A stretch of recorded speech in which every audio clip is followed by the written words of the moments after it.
에베소서 5번째 시간입니다. 오늘은 신적 질서를 따른 삼위일체, 신적 질서를 따른 삼위일체라는 제목으로 하나님의 말씀 함께 나눕니다. 설교에 앞서 먼저 양해의 말씀을 구하면 오늘 설교는 조금 어렵습니다. 그러나 어렵더라도 반복해서 듣다 보면 익숙해지고 익숙해지면 조금씩 이해됩니다. 그럼 시작해 볼까요? 오늘 본문에서는 기독교에 있어서 절대적이며 핵심적인 3가지 요점이 진술되어 있습니다. 그 가운데 첫 번째 부분만 다루도록 하겠습니다. 첫째, 삼위일체 교리입니다. 삼위일체 교리. 이 짧은 문장 안에는 삼위일체 교리가 담겨져 있어요. 삼위일체, 이것은 무엇일까요? 하나님은 한 분이신데 삼위로 계신다.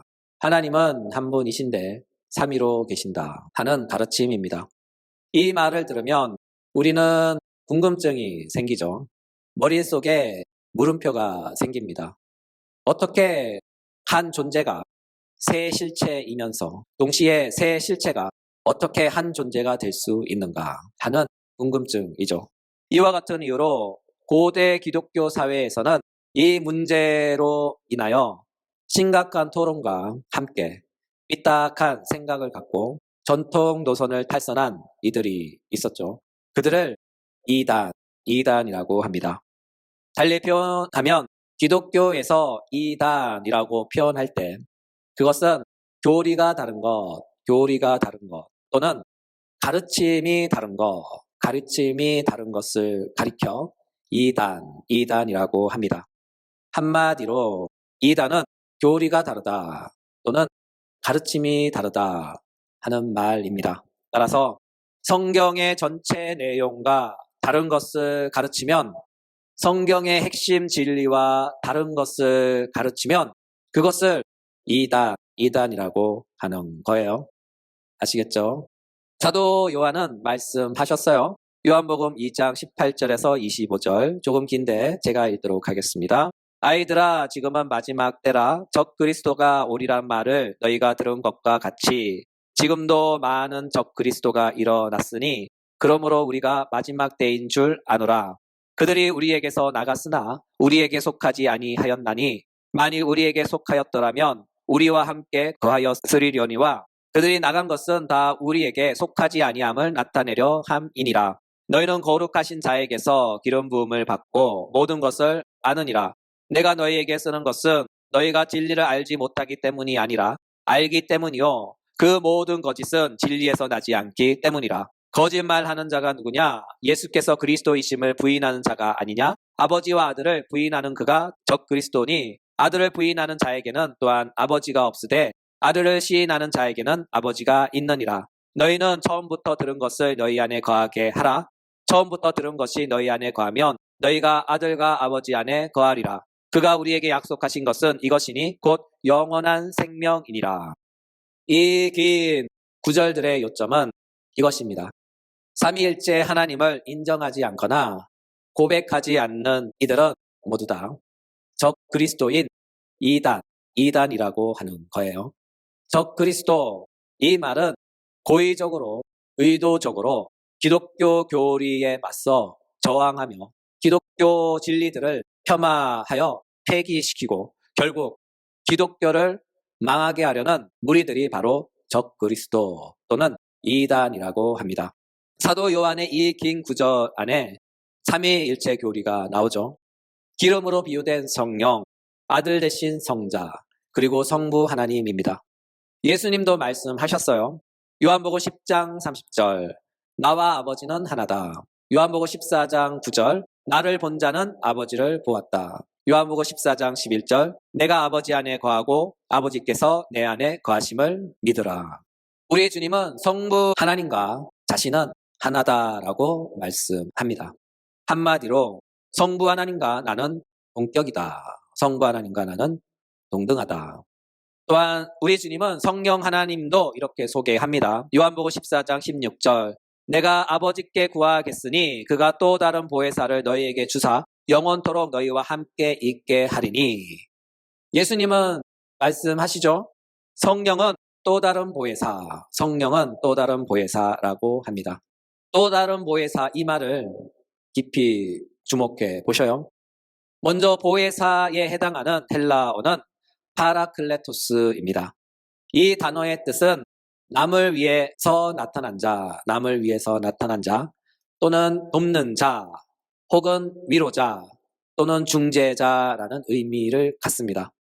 이 단어는 신약 성경에서 예수님과 성령님을 가리켜 사용된 용어입니다. 이로 인하여 예수님은 우리의 보혜사가 되십니다. 한원하면 예수님은 우리를 위해서 나타난 자입니다.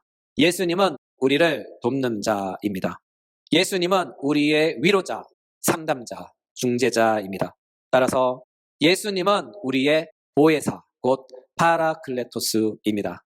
이로 인하여 예수님은 말씀하셨죠. 요한복음 14장 13절 14절 너희가 내 이름으로 무엇을 구하든지 내가 행하리니 이는 아버지로 하여금 아들로 말미암아 영광을 받으시게 하려 함이라. 내 이름으로 무엇이든지 내게 구하면 내가 행하리라. 그렇죠. 그런데 우리의 보혜사 되신 예수님께서 성령 하나님에 대해서도 이렇게 말씀하셔요. 또 다른 보혜사, 또 다른 보혜사. 여기서 또 다른에 해당하는 헬라어는 헤테로스인데 이 단어는 질적인 다름이 아니라 개체의 다름을 나타내는 단어입니다. 달리 표현하면 예수님도 보혜사, 성령님도 보혜사. 그러나 본질에 있어서는 동일하지만 실체에 있어서는 다른 존재라는 뜻입니다. 한원하면 우리에게는 두 분의 보혜사가 계신데 그 중에 한 분은 예수님이시고 또 다른 한 분은 성령님입니다. 이로 인하여 우리 주님은 우리에게 이렇게 말씀하셔요. 요한복음 14장 26절 보혜사 곧 아버지께서 내 이름으로 보내실 성령 그가 너희에게 모든 것을 가르치시고 내가 너희에게 말한 모든 것을 생각나게 하리라. 요한복음 14장 17절 그는 진리의 영이라 세상은 능히 그를 받지 못하나니 이는 그를 보지 못하고 알지도 못함이라. 그러나 너희는 그를 아나니 그는 너희와 함께 거하시며 또 너희 속에 계시겠음이라. 이 구절들에 의하면 성령 하나님은 성부 하나님께서 아들의 이름으로 파송하신다고 합니다. 이를 가르쳐 우리는 주의 영 또는 예수의 영이라고 부릅니다. 또한 예수님은 성령을 가르쳐 진리의 영, 진리의 영이라고 합니다. 그리고 진리의 영이시며 주의 영이시며 예수의 영이 되신 성령의 목적은 예수님의 가르침을 선명하게 드러내는 것입니다. 또한 성령은 예수 믿는 신자 가운데 오셔서 거하시되 한 번만 또는 잠깐만 계시다가 떠나가시는 것이 아니라 한 번 오시되 영원히 오시고 영원히 거주하십니다.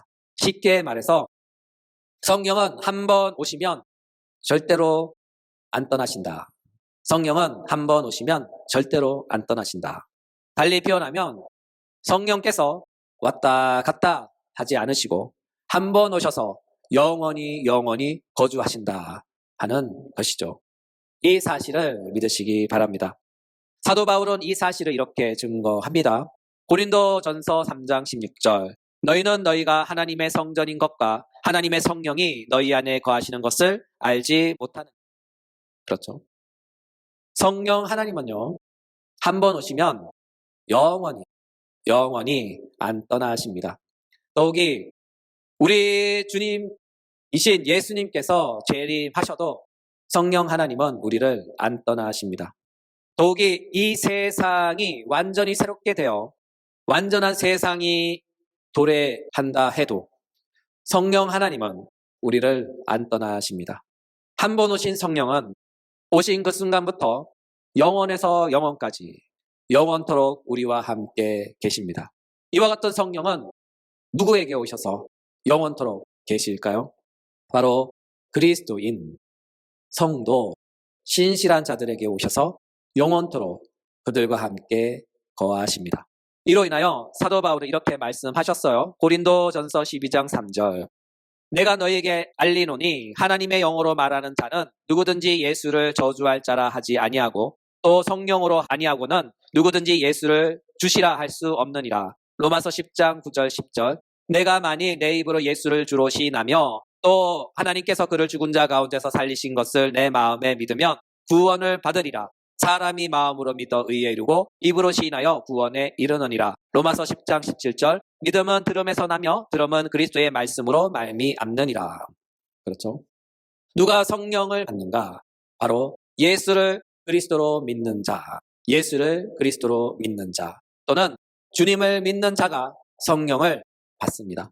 따라서 예수와 성령은 하나님의 보혜사로서 성부 하나님이 보내신 자, 그의 아들을 믿는 자들에게 예수께서 아버지께 구하여 예수의 영으로 오신 또 다른 보혜사, 또 다른 보혜사입니다. 그렇다면 성령은 어떻게 우리를 도울 수 있을까요? 로마서 8장 26절, 27절. 성령도 우리의 연약함을 도우시나니 우리는 마땅히 기도할 바를 알지 못하나 오직 성령이 말할 수 없는 탄식으로 우리를 위하여 친히 간구하시느니라. 사도 바울은 증거합니다. 성령 하나님께서 말할 수 없는 탄식으로, 말할 수 없는 탄식으로 우리를 위하여 친히 간구하신다고 합니다. 말할 수 없는 탄식, 말할 수 없는 탄식. 이 말은 말 못하는 탄식이란 뜻이 아니에요. 이 말은 우리가 알아듣지 못하는 말로 탄식하며 우리를 위해 기도하신다 하는 그런 뜻입니다. 이에 대한 자세한 용례가 고린도후서 12장 4절에 나옵니다. 그가 낙원으로 이끌려 가서 말로 표현할 수 없는 말을 들었으니 사람이 가히 이르지 못할 말이로다.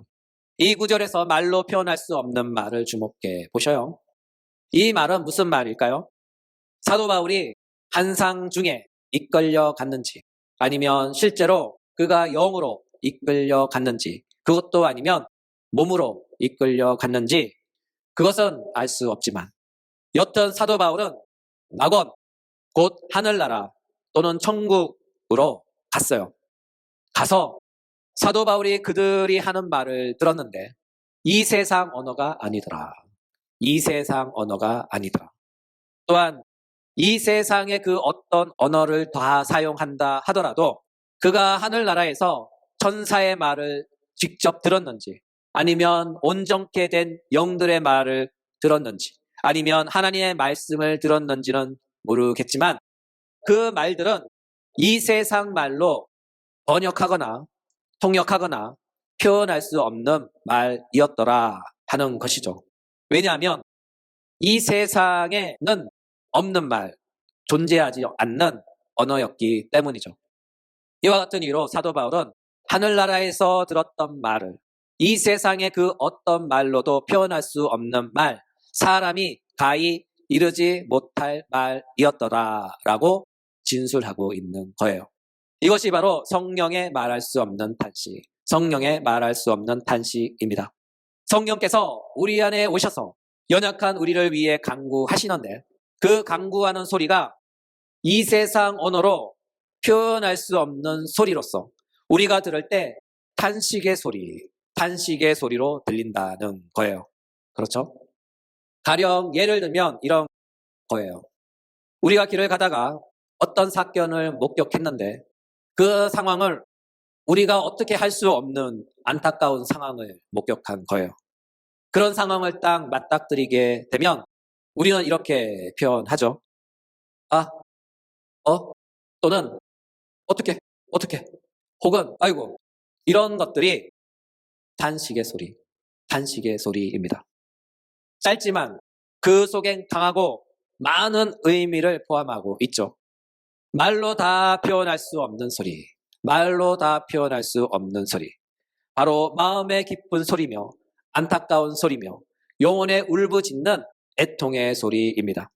그게 바로 탄식의 소리예요. 이와 같은 성령의 탄식은 가끔 우리의 입술을 통해서도 흘러나오기도 합니다.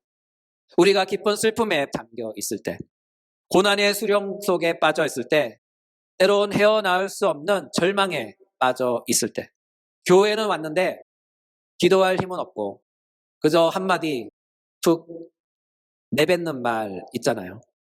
주여, 주여. 바로 그때 뭔가 내 속에서 알 수 없는 꿈틀꿈틀 거리는 거 있잖아요. 주여, 이 한마디 툭 내뱉었을 뿐인데 갑자기 눈가가 뜨거워지면서 나도 주체할 수 없는 폭포수 같은 눈물이 쏟아져 내리잖아요. 그리고 나도 모르게 꺽꺽 소리 내다가 마침내 속에서 용암이 분출하듯 마음속에 쌓아두었던 그 감정이 터져 나오면서 갑자기 어린아이처럼 큰 소리 내며 엉엉 울잖아요. 여러분, 그거예요. 성령의 말할 수 없는 탄식. 성령의 말할 수 없는 탄식. 우리가 복음을 듣고 예수를 믿을 때 그 믿음을 통하여 우리 안에 오셔서 우리의 몸을 성전 삼으시고 우리와 영원히 거주하시는 성령님. 우리가 힘이 없고 연약할 때, 때론 방향을 잃고 헤맬 때 성령 하나님은 우리 안에서 말할 수 없는 탄식으로, 말할 수 없는 탄식으로 우리의 연약함을 위해 기도해 주십니다. 따라서 그분은 우리의 보혜사입니다.